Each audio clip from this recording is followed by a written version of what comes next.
Jake. Now, of course, I met Jake in '98 in Denver, along with Skylar. I met him when I first went out there to the show, and I'm really honored that he is here today to present knowledge, because I'm so honored that he came here today. So he will be doing a little presentation on Highlands right over here, and I'm sure you'll learn a lot more from Jake than you learned from me. Thank you.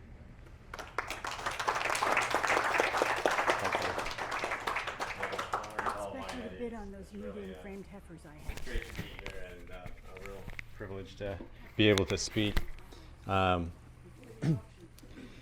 Yeah, I agree with a lot of those points, and Eddie is just a wealth of information. If you can corner him at some point during these couple of days, you're going to just get a treasure trove of knowledge. So we will transition now over to the heifer pen there. There's 3 heifers in the corral. All right, so this is, as I said, this is exciting. I'm really honored to be able to talk for a while about Highland cattle selection. And I'll just give you a little bit of my own background. A lot of you know me, but some of you don't. I first got involved, my parents got involved in Highland cattle in the mid-1990s, and in Washington State, 20-acre farm in Washington State. We had about 30 cows, purebred cattle for seed stock, and we started just with the idea of producing some beef, and just wanted some mountain cows, because we were at high elevation and in a very snowy kind of region in Washington State. And so we wanted something compatible with the place we lived in. And so we decided Highland cattle would be the thing that we would get. And very early on, I took to the cows and came eventually to almost dominate the whole cattle scene on our farm. Managed the cattle actually for our family in my teens, and ran our show operation, and we ended up showing quite a lot and did pretty well with it. So I've been showing Highland cattle since, I don't know, probably 1998 or something like that. Went to the National Western Stock Show for the first time, as Eddie said, I think in 98 or 99, and then showed there for the first time in 2000. And I've either shown or shown for other people or fitted cattle there for people for every single year since then. So I have a lot of show experience, some beef background. I have an animal science degree from Washington State, animal husbandry. Did an internship in northern England for 6 months on a Highland cattle operation there that was doing both beef and breeding stock in a big way, and we're shipping cattle all over the UK, so I got to see a lot of different farms. I got to firsthand see how the English and the Scots like to manage their Highland cattle, and that was very educational. Some shocking things for me culturally, cattle culturally, and it was just good exposure. So with all that said about myself, let's talk about selecting Highland cows. So with any breed of cattle, the first thing I think you need to realize that is that there is no perfect cow. This is going to burst somebody's bubble out here, I'm sure. You came thinking that I was going to tell you how to pick a perfect cow, but actually there are no perfect cows. There are only good cows for different situations. So what I mean by that is, I think a starting place in selection is to identify what your goals are and what your operation circumstances are. Where do you live? Do you have bottomland, lowland, lush pasture, woodlot, mountain terrain, rangeland? You know, all these things are their own environment and require a different set of cattle to maximize your efficiency and productivity on that particular area. So start with the end in mind. If you know what your resources are, then you can match your cattle accordingly. and that's going to shape how you select your cattle, what you start to breed for and look for, and this is this makes sense business-wise, because if you're fighting your land and you're fighting your system, you're going to end up with not a very profitable situation. So think about what you have. So if you've identified that what you need is Highland cattle, and that's probably where you're at, you're here, for your particular situation, then you need to start thinking about how to select good Highland cattle. And the first thing I want to say is that you want to start with good structure, good bone structure. Without that, you don't have a whole lot. The cows have to last a long time, or you're not going to get your money out of them. And so bone structure really dictates the longevity of your cattle. Highlands, they're all over the charts with structure. We have 3 examples here of different types. This heifer here, this dun, she's structurally a really sound heifer. Has most things right where you want them. She's a good example of what we want, so I'll kind of focus on her when we're talking about the positive side of things. The black heifer, she has her strengths, she has her weaknesses. We'll kind of compare and contrast those a bit. In the back we have a crossbred Hereford Highland, I'm told. I think they're all somewhat similar age. I don't know if anybody knows differently, but yearling heifers. So these are great examples, just a lot of diversity of type here. And but let's just talk about bone structure to start with. I'm actually going to drop this here. Similar age, and they're all off the same program, so they've all been raised exactly the same. Okay. Pulled off the same program. All from the same program. They're all coming from the same background, which is good to know, and we can really make a fair comparison of what's going on here. So we want to start with what? I'm going to ask you, what should we start with? Feet. Great answer. We start with feet, and we start with feet because they're what the cow's standing on her whole life. If her feet go out, his feet go out, you don't have a breeding animal anymore. So we want to have a solid hoof on our cattle, and by a solid hoof, I mean we want to have some heel. Heel structure is really important.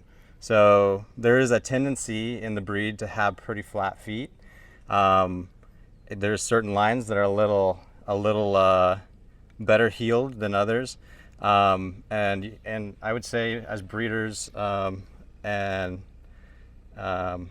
people trying to improve the breed, you should be seeking out feet. And it's like it's maybe the most neglected, one of the most neglected things I would say in appraising cattle. You just kind of glance at them and like, ooh, that's a good one. I did this the other day, I confess. So I was walking out in somebody's herd and I'm like, oh, there's the one. It's just from here to the barn. And walk over there and I was like, oh no, that's just terrible feet. And so, but that's a total out for me. Like she can have the body, but if she doesn't have the feet, that's a no-go. So the reasons, and this is what I want to do through this whole thing, is give you reasons for the selection criteria, because that's often I find in the show ring, it's a neglected area where the judge is just flinging these like funky words out there that kind of judge jargon that nobody really understands. And so I'm going to try to break down some of that terminology and help you understand the practical implications of the terms that are being used. Anyway, back to feet. The practical reason for having a lot of heel is that it changes the angle of the foot. So if you have a lot of heel under the hoof slope will go down like this. If it's shallow heeled, then the toes are going to go out like this, and they're not going to break off. They're not going to wear down the way they should, especially on soft ground. If you're not on very rocky soil, that's going to be a really big issue for you. So the other thing is, if you have more heel, you're getting the vulnerable parts of the foot higher off the ground. So that septum, that cleft between the hard parts of the hoof, can get thorns, it can get rocks, it can get bruise in there. And if you're real shallow footed, you're closer to danger all the time. So you want a good foot that's keeping them up out of the way of danger. So along with that, good curvature of the foot. It's coming to a point that wears off. They should have a split in the middle, kind of that comes almost closed in the front, and some gap in there. All of these heifers have pretty good feet. You might just kind of walk around afterwards and look at them, comparing them to what I'm saying. The Hereford cross heifer probably has the best heel of the group, which is one of the only redeeming things I can say about her. So, I was thinking it squeaked this morning. I don't know. We want to just progress through the cow. I'm going to just progress through the structure of this heifer, and let's talk about the pasterns. So, you'll hear a judge say sometimes, this bull is popping in the pasterns. I placed him under this bull because, on all points of merit, he's very comparable, but he pops in his pasterns. Is that a cosmetic thing, or is this a big deal? It's probably a bigger deal than you might suspect, because what you have in a popping pastern, I don't know if any of you have seen this, but basically, when it's something you see in the rear legs, where when they set the foot down, they're locked, and then as they apply weight to the leg, it pops down and sets the pastern, and it just all of a sudden goes down. Well, it's a lot of force and torque tension on that pastern joint every time, and that's every step that big bull is making. He's going to wear those pasterns down, and he's going to get lower and lower and eventually be dragging his ankles on the ground. So we want cattle that can last. And so we want to see a pastern that has an appropriate angle. You see that the pastern on this dun heifer is just a little bit more angular than the leg is, and that's about how you want it. Not too shallow, not too steep. And that brings us to another point. So talk about angularity. Judge will say, this heifer's too angular. I'd like to see her have a little less angle. What's he mean by, or she mean by, angularity? So there's various ways to translate that. Usually it means from the profile they're like sickle hocked, which is this leg coming too far forward, this angle from here to here being too severe an angle. And the other thing it sometimes means is that they can be like cow hocked. That's less common, but cow hocked is another term where the feet point out that they're kind of knock-kneed, and they're doing this splayed kind of paddling motion as they walk. Both of these are problems structurally because they really compromise stability. And what I found with our cows, we've had some that were that way in past years, and and like I said, it's a mountainous region. We get a lot of ice. There was one cow in particular that we had purchased that didn't last too long in the program because she would get on the snow and ice and just start spinning out. She wasn't under herself in the proper way, and because of the angle of her legs, all the weight was shunting these legs out to the sides, and so she's like constantly trying to save herself from doing the splits on the ice. It's really a dangerous situation. I literally saw a dairy cow do it one time on ice and break her pelvis. So it's a dangerous thing. So we don't really think about that usually in terms of how long the cow lasts, but it's a really legitimate point. So still on the subject of angularity, there's a reverse problem.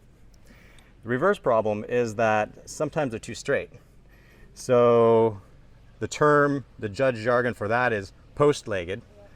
And it's become quite an issue in show cattle. And over the years, there's been some breeds that have developed their breeding, the breed's overall breeding philosophy to match the show arena. The classic example is the Shorthorn breed. And Shorthorns used to be very, very popular in the U.S., one of the most popular breeds. And unfortunately, they took that route of just trying to please the popular trend that judges were looking for, that also the market steer industry was looking for, because they were using them as a cross for the production of market steers. And what they ended up doing, because judges wanted really boxy cattle, really stylish cattle for the show arena, they bred them straighter and straighter and straighter in the back legs. And they ended up getting really high pin bones up here, which tends to compromise calving if you have really high pin bones. You want, we'll talk about this, I guess, but you want the right position on your pin bones. But the leg structure down here, if it's too straight, will be straight all the way up through these joints. You have a stifle joint, hock joint, pastern joint, and the pin hip pin joint. And if that is too straight, what you have is a jackhammer effect. Every step the cow is taking, they're ramming those joints, and there's not enough flexibility to ease that pressure. And so it's probably on the scale of bad attributes and things to avoid, is probably worse than being a little too angular, in that especially in heavier cattle, they're going to break down pretty fast. The average, I don't know what the average Shorthorn today, the lifespan is on them, but a lot of them are breaking down really fast. So keep that in mind. I'm seeing this in the Highland world. So I'm being honest, I'm a show person. I know that this is a trend. Judges are looking for big, boxy, stylish cattle. Again, breed true to your goals. Don't follow the show trends when they don't make practical sense. So this presentation is all about practical application of these terms. So moving up, like I said, you have a stifle joint here. That should have some good muscle. On a Highland cow, you want that to be filled in there. The stifle muscle kind of protects, strengthens that stifle joint. Come up in here, you have the pin bones, the hip bones, the tail set, and this whole square on top is what judges will say the hip to pin design. Okay, when they say the hip to pin design, they're usually talking about the angle from here to there. So this heifer is pretty ideal. You can see these heifers are just a little bit more rounded in their structure, especially this heifer. It's not bad, but a little more so than this heifer. And Highlands, being a calving ease breed, they developed naturally to have the right design. Nature culled the ones that didn't. So on average, our Highland cows tend to have the right positioning of this, but it's something to keep your eye on, and something in a show ring to, now you'll know, if you didn't already, that when they're talking about hip to pin design, that's what they're talking about. The thing about it, I guess, is that from a functional standpoint, being too high in theory, and I wouldn't say that every high pin cow is going to have calving problems, but in theory that would make the birth canal, the area within the pelvic girdle in here, tilted in such a way that it's harder to get the calf out. You're not working with gravity as much. And then in the low pins position, it's probably harder to get over the hump of the pelvic girdle out of the abdomen. And so both are minor points of imperfection, I guess. If you have to err on a fault, probably lower pins is better than extremely high pins. So hip design. So if you're selecting young stock, they're not developed fully. This heifer doesn't have her full potential for hip development. all in place yet. You can start to see now what she's going to have. So I can see that when she's mature, she's going to have a pretty broad level hip, and that's just super important for a maternal breed. And it's something I want to emphasize, you probably hear me say it a couple of times, is that we have a maternal breed, and we should be breeding for traits that are maternal traits. And that helps us to fit the unique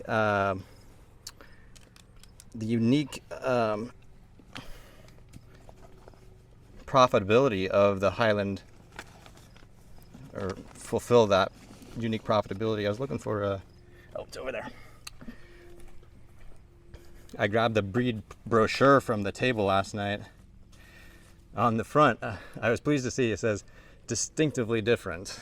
And I think that's a really good point. We're not trying to be a Shorthorn. We're not trying to be an Angus. We're trying to be the best Highland we can be. And so we have a breed standard. I think it's something we should pay more attention to. It's somewhat discriminated against by some people in the U.S. Just, oh, that's those Scottish people and their standard. There's a lot of value in it. They emphasize some of the very necessary attributes of the breed for being an excellent hill cow, for being an excellent mother cow, for being beautiful, and that's something I don't think we should take too lightly. And I'll get into that a bit as I progress through the design of these heifers too, and talking about their head and horns and all of that. But just a side point, they are distinctively different, and that's something to value and appreciate and promote high quality in. So you can see kind of the reverse hip design in this heifer. She slopes over the pins. She has a lot of length this way, which is good. You want good length from here to here, but over the top she's narrow and sloped, and so that equates to less room internally. So you're aiming to have a great big hole internally for that calf to pass through, and you can see externally a gauge. The hip width externally is going to correlate to the internal width. So that's why wide hips are important. It's a calving ease feature. So progress through this heifer this way. Just thinking about proportions. We want length of body. You know, that is something that's important. The end game is that they are beef breed. Longer spine potentially means more steaks. There's a trouble with that if you're going to just breed for long cattle. And I'll tell you, the trouble is that there's genetic correlations with length of body and depth of body a lot of times. Not always, and it's something that you can work on to get kind of your cake and eat it too, so to speak, get that depth and that length. But a lot of times the long animal tends to give up some depth, and that's really important, and I'll go into why that's important in a second. So I say this heifer is adequately long. She's moderate in that length, and some might say they would like her longer. I think she's adequate. This heifer's quite long. This heifer's quite long. So some might say, if your program sells a lot of steaks, maybe you're going to say, well, I'd like a little longer spined heifer. But that's, again, up to you and what your goals are. So let's talk for a second about depth of body. Depth is something that's it's a really key thing. So it's key because this is your storage area, right? You want to have capacity in there. So here we come to another kind of cliche judging term. You say she's capacious, and what's that mean? capacious. Well, it just means she's got a lot of volume. Think about a box. She's a bigger box. And that rib cage is a great big box that houses the baby, it houses the rumen, all of her internal organs. There's a lot of large things that have to fit in there. She's got equivalent to like a 50-gallon black garbage bag that her rumen is, that she's got to fill up every day. And then she's got to have another big old bag like this big, that's the whole uterus, placenta, whole calf package. And so that's a lot. So as we look at these heifers, this heifer, I'd like to see her deeper bodied. And now granted, she is longer, and that can be a little, you can get a little bit of an optical illusion when they're longer. It just makes them look a little shallower too. But for her proportions, I'd say she could be a little deeper. The black is adequate, but I like them a little deeper myself. The dun is really a good example of what I would say is what you want.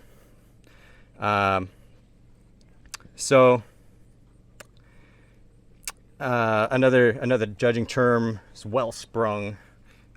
She has that spring of rib, that rib design, the judge might say, and they're usually talking about the rear view when they're talking about that. So maybe I push her over, you can see. Over, darling. So as compared to these two heifers, this heifer has a lot more shape. There's a lot more arc to her rib design. And so she not only has depth, but she has volume this way too. As compared to these heifers, she has quite a bit more. This heifer's adequate. This heifer is, I don't know if she's gonna kick me or not, but I was kind of hoping she'd show you her rear view, because somebody told me she's a kicker, but you can see how flat bodied she is from the rear. She's like pancake, right? Both sides. So that's what you don't want. Two good examples here. So you wouldn't pick this heifer really in terms of a maternal brood cow. She doesn't have the kind of structure you want. She doesn't have that capacity, that volume, that hip pin design. These things are missing. I wouldn't pick her as a brood cow. I wouldn't pick her as a terminal cow either. She has too much frame, like Eddie was saying. So she's not going to keep very well. And she's not going to be able to produce as well under harsher conditions as a more moderate framed cow like this heifer. So basically, thinking more scientifically about it, the large frame cow has to take care of her body first. It's just the order of biology. She's got to take care of all that frame or all of that muscle if she has a lot of muscle, and that's number one priority, is her survival. So milk is going to be second, fertility, conception, these things, reproduction comes second to survival biologically. So large frame cows have more to take care of before they can do the job of reproducing. So that's kind of what Eddie's talking about in terms of the smaller cows being a little bit more efficient. Now there again, you might be in bottomland. Your kind of Highland cow might not be the traditional, Highland cow of the Scottish Highlands in terms of size and scale, but and that's okay. But you need to match your cow to your situation. So moving into the shoulders.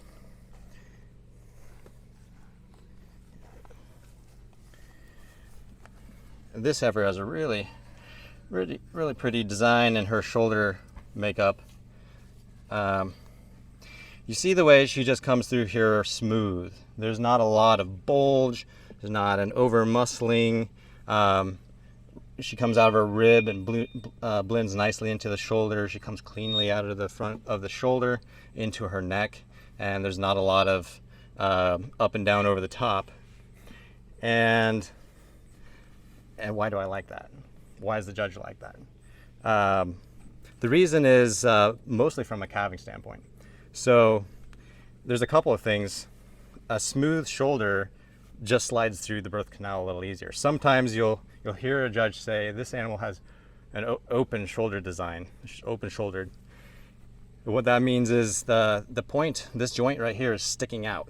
You'll see some great big Highland bulls sometimes, they got these like wings almost for shoulders that kind of do this strut. And you don't want that. That's friction in the birth canal. So try to avoid that kind of a design. Also, over muscling. In a female, you don't want to see a lot of muscle in the front quarter. In a bull, you want to see it to a masculine extent, but not excessive in a maternal breed. And that's because what you get, and you see this in some of the continental breeds, the terminal cattle from Europe, you see this like almost double muscling. The Belgian Blues, the Charolais, they have this these front shoulders that are just exaggerated. And the issue is that even the calves have that. As they're developing in the womb, they're developing this muscle structure, and then they attempt to slide out, and oh, my muscles are too big, I can't get through. So you get all kinds of calving problems. I actually worked on an Angus ranch in Montana after school, and it's a couple thousand head of Angus, and I was the night calver in February for a couple hundred Angus heifers. And so I got to see a lot of different birthing problems, dystocia of all sorts. And most of you have probably seen enough births even to know that there are a couple of obstacles. The first one is the head, right? You got to dilate to get the head out. Then you've achieved the first big obstacle. The second big thing is the shoulders. So the cow has to push, and get past those shoulders. And if you can get past the shoulders, you just about got it. So shoulders from a structure standpoint, from a calving ease standpoint, are very important. The Highland female, from breed character point of view, the breed standard of Scotland says that she should be very feminine, long-necked, elegant, stylish. Why do they want that? Why do they want these elegant-looking cows? We put very little emphasis in American breeding programs on this particular trait, but they put a lot of emphasis on it. And we kind of look at their show winners over there and like, it's all neck and hair and horns, and that, what do they see in that? While they might peg the pendulum a little in that direction in some instances, I think they do one thing very well, and that's they preserve the feminine attributes of the breed, which as a maternal breed they need to. And so when they're selecting for heifers, and you'll hear a judge say, this heifer exceeds that heifer in her femininity, she's selecting for that because it has a genetic correlation to fertility. So the feminine appearance actually means that that animal is more likely to have a greater proportion of feminine hormones. And therefore her fertility, her rapidness to rebreed after calving, all these things are associated with that feminine look. So that's something, like I said, is just highly overlooked in American breeding programs. So be careful. As another thing, if I'm looking through a herd of cows, I might be caught by the body type, and then she has no neck. And I'm like, oh, I don't know. That's probably not going to match my program for me. So head and horns, beauty. I think we can all agree probably that part of the reason, at least, that you got into Highland cattle was probably because you loved the way they looked. They are uniquely beautiful, and their environment has made them uniquely beautiful, and they've adapted to that harsh terrain in such a way that is pleasing to the eye. But it goes farther than just being pleasing to the eye. It actually has economic value. So from the standpoint of just being beautiful, people like that. And so for Highlands, that is actually a really good point. In a breeding program, you want to maintain the beauty. It's a selling point. And it also has environmental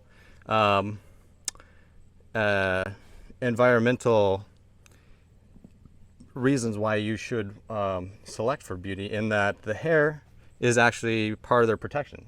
It shields the eyes, it keeps the flies out, keeps the sun out. It's the guard that keeps the eyes protected. Hair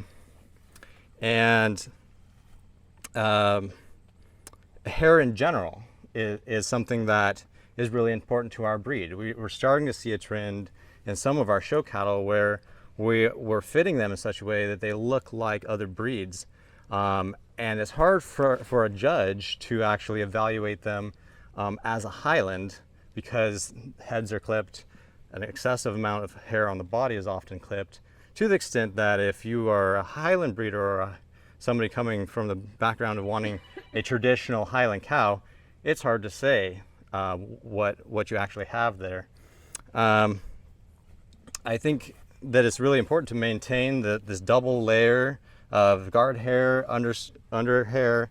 I have a personal theory. I think it needs to be tested. Maybe the association will do this at some point. But in the Highlands of Scotland, this breed developed this hair coat as insulation, basically. And we've taken a lot of ultrasound data at the National Western Stock Show over the years, and it's seen that highly fed show cattle, Highland cattle, very rarely exceed half an inch of back fat, and almost always they're under a 1/4 inch of back fat. And so this is really unique in the beef world, because cattle fed the same amounts of feed, and you feed a Hereford the same amount of feed as some of our Highland show cattle, and you're going to have a rind on the outside that's, it's like 2 inches thick, and that's trim. That doesn't, you don't get any dollars out of that. It gets cut off, and that's basically excess. The Highland is very efficient from a carcass standpoint. Your Highland steer is really optimal because they have a moderate bone. They have fat composition that really makes for a carcass that is superior in terms of its yield percentage. So don't discount hair because of beauty. Don't discount hair because I think it's the factor that really allows them not to put on that much waste. That needs some study. Yeah. That's only a certain amount of show cattle. People don't don't put their cattle to be out, just to be out in the pasture. Yeah. So we should clarify. Suddenly, I don't know anybody who does that. So most cattle have their hair coat. Right. That's actually not my point. So I'm just saying, in terms of selecting for cattle, select for good hair coats just because there's a genetic correlation, I believe. Okay. There's a genetic correlation. Nobody's shaving, just to be clear, nobody's shaving their cows for the pasture. And then, that's not really what I was saying. But so a couple other points, and then I'll open this up for discussion.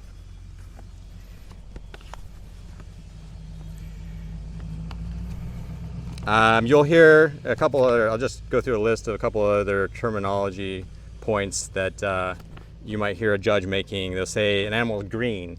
It just basically means they're underfed. You hear them say it's a coupled animal. That just means that it's very short-bodied usually. They don't have that length of body. They'll call that extension. We see more extension in this animal. It's that stretch of body. So some terms there. Body condition. So sometimes you'll hear some talk about conditioning, and that's the amount of fat they're carrying, basically the amount of feed they've been fed. Just a word of caution, I think that there's another dangerous show trend in overfeeding cattle. Eddie talked about this, so I won't talk about it for too long, but it is very easy to get your cattle overfat, and that has long-term repercussions, especially in females. And the earlier it happens, the worse it is. So in your little baby heifers, if you're feeding them a bunch of grain, or even your yearling heifers, they're putting a lot of internal fat into the ovary area, into the mammary glands, and that is that's going to equate to less milk production, less fertility in the long run. So you're compromising.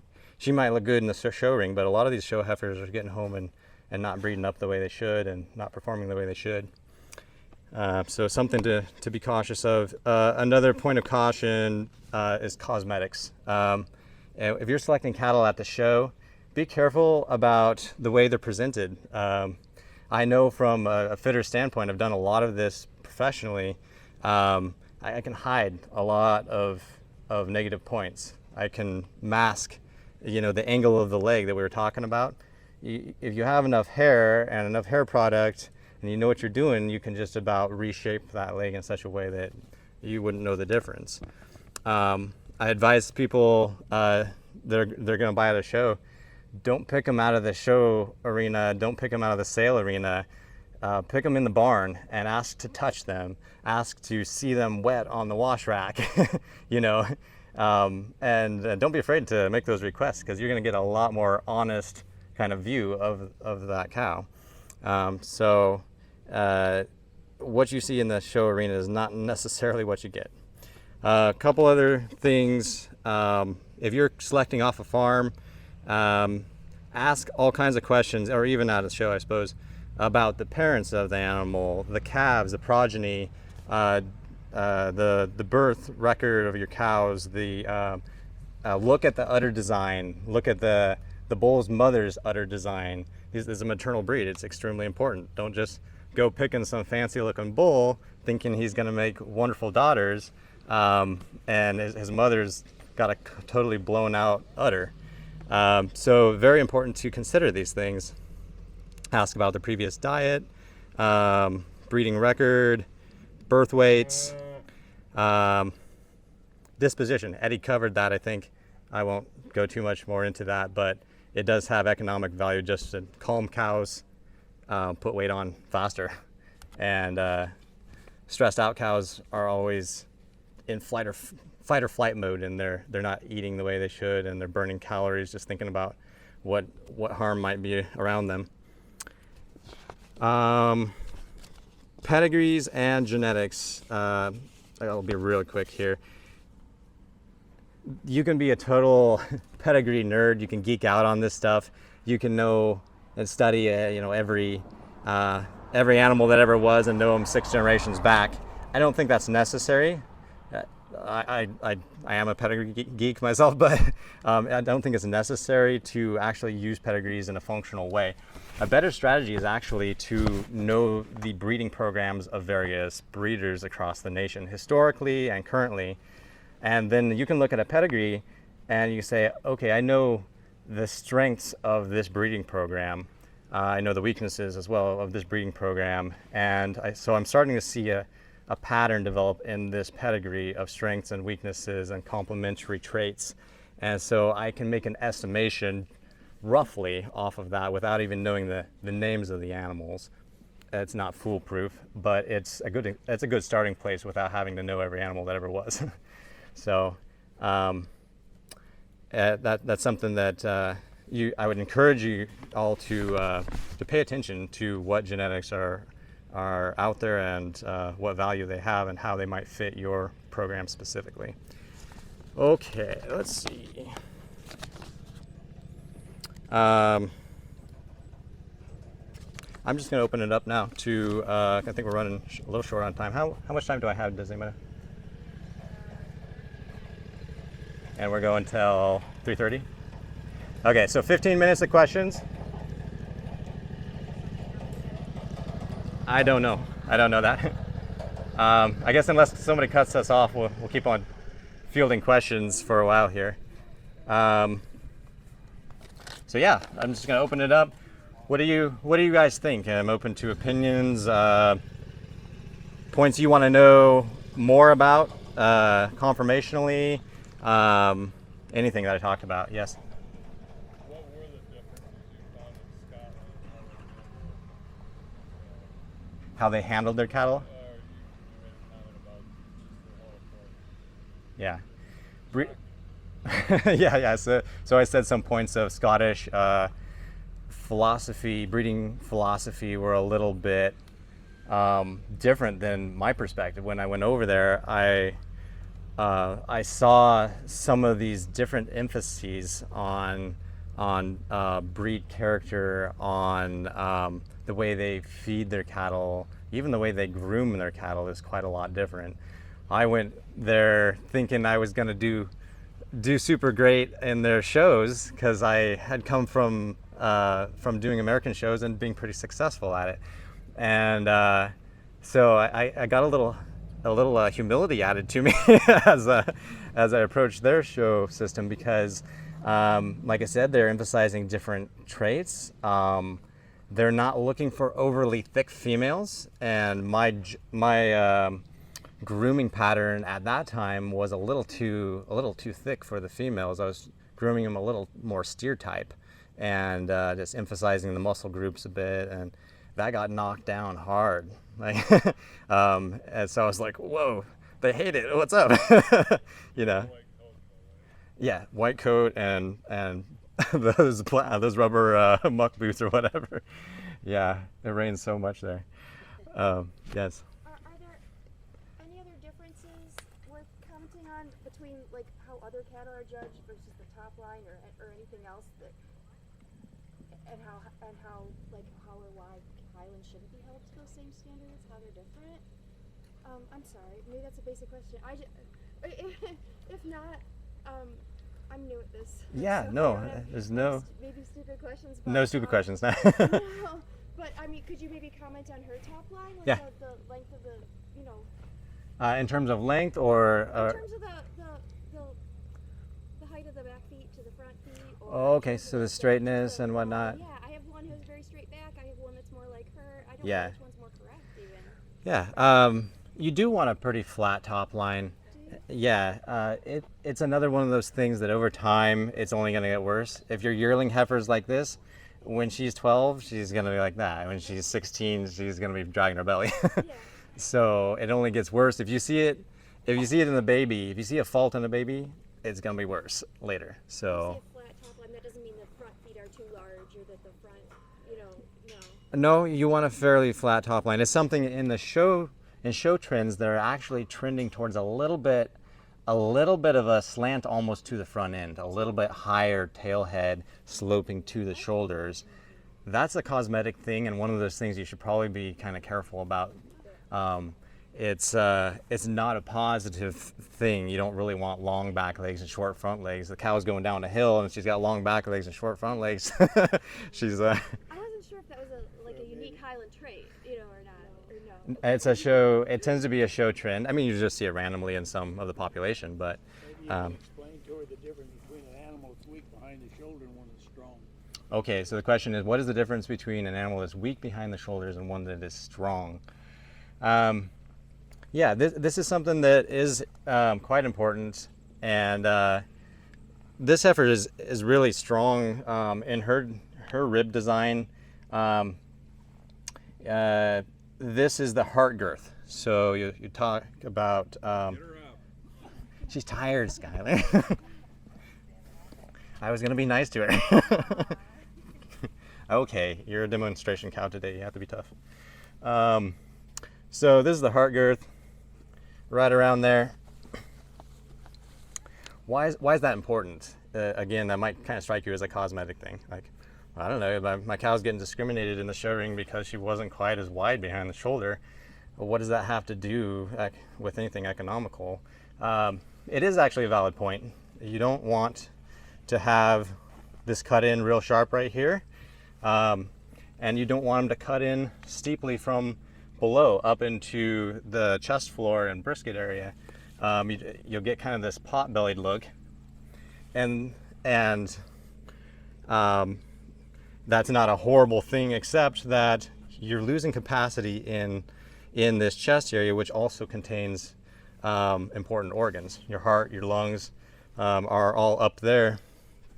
There's actually a disease called brisket disease, and it's something that occurs at high elevations in like the mountain states, the United States, Wyoming, Colorado. These states have a lot of rangeland that is like up over 4,000 or 5,000 feet. I'm gonna grab some water real quick. I'm running dry here. And so a percentage of the cattle at that elevation will get this disease called brisket disease. And it's a problem of blood circulation, basically, and oxygenation. The capacity of the lungs to oxygenate the body at that diminished oxygen at that elevation. And so what happens is that eventually the lungs are working so hard, they get hypertension, and then the heart gets, it starts to swell. The right ventricle in particular starts to swell to the extent that they have cardiac arrest, heart failure, right ventricle failure, and die. And this is actually quite common. Highlands are less susceptible to it on average than some breeds, and I would say that's probably just because of the way they developed in the Scottish Highlands. The elevation of the Scottish Highlands, I believe, is in the higher parts of it is above 4,000 feet, like 4,500 feet. So that's fairly compatible with a lot of our rangeland in the U.S. And so they have natural suitability to those environments, not 100%, but maybe slightly better. And so back to that heart girth, they've studied this disease a lot, and they found that certain family lines and certain breeds are less susceptible, and it's partly due to their structure. They need to have a big heart and lungs.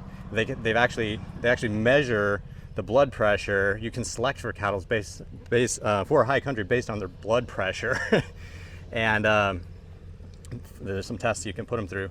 But they have to have a big enough heart and lung to do that job, and they need enough chest area. Long story short, to accomplish that. So, long answer. Other questions?